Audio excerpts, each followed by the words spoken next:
Ici, nous remettons en question tout ce que l'on croit savoir sur notre passé. Et si, au fond, nous étions les derniers survivants d'une civilisation disparue, gardiens d'un savoir ancien? Notre mission est d'explorer les mystères du passé, de décrypter les énigmes de notre planète et de redécouvrir l'héritage oublié de nos ancêtres. Aujourd'hui, nous nous aventurons dans les eaux froides de la mer Baltique, à la recherche d'une anomalie qui défie toutes les explications simples. Bienvenue dans ce nouvel épisode des Mystères de la Terre.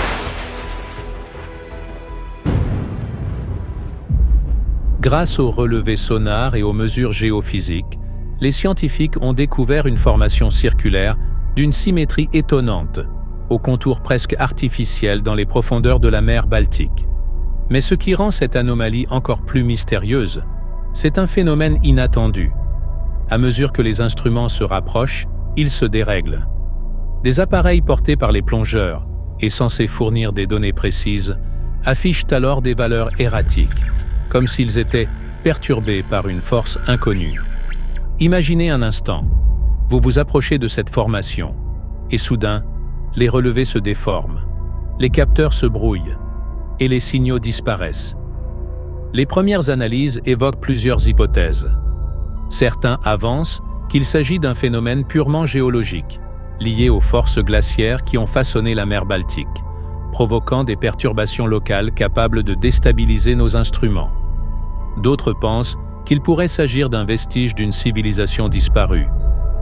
Les relevés indiquent une forme régulière, d'environ 60 à 70 mètres de diamètre, dont la symétrie et les bords nets défient les modèles classiques de formation naturelle.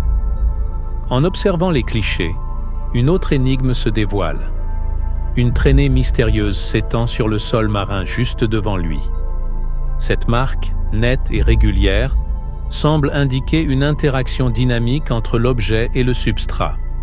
Certains chercheurs suggèrent qu'elle pourrait être le vestige d'un déplacement ou d'une activité énergétique ayant perturbé le fond marin, comme si l'objet avait laissé derrière lui une empreinte, un sillage énigmatique, se terminant par un socle de sédiments sur lequel l'objet repose.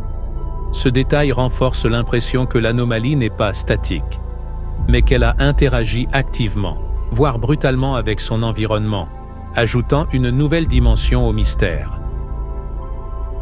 Près de l'anomalie de la mer Baltique, un objet étonnant a été mis au jour. Un disque dont la surface porte des crans réguliers, évoquant le cadran d'une pièce mécanique. Au centre, on distingue clairement un noyau métallique incrusté, tandis que la bordure semble taillée pour accueillir des éléments aujourd'hui disparus. Ces détails, impossibles à expliquer par une simple formation naturelle, suggèrent la présence d'une technologie, ou tout au moins d'un savoir-faire, que nous peinons à replacer dans notre histoire officielle. Ce comportement intrigant soulève de nombreuses questions. Quelle force ou quelle propriété de cette anomalie pourrait perturber de tels instruments? Est-ce la signature d'une structure inconnue, d'un ancien artefact, ou simplement une particularité géologique inédite? Est-ce que ce site et cet objet ne seraient pas le vestige du crash d'un objet technologique du passé, et encore non identifié? Face à ces données et ces observations, le mystère s'épaissit. L'anomalie de la mer Baltique ne se contente pas d'être une formation régulière. Elle semble interagir activement avec notre technologie, comme pour nous inviter à explorer ses secrets. Les instruments déréglés ajoutent une dimension supplémentaire à cette énigme, rendant d'autant plus pressante la question de son origine. Est-ce que cet objet serait-il encore actif?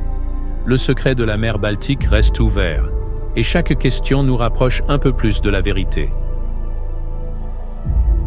Partagez vos hypothèses en commentaire. Abonnez-vous pour ne pas manquer nos prochaines explorations des mystères de notre monde.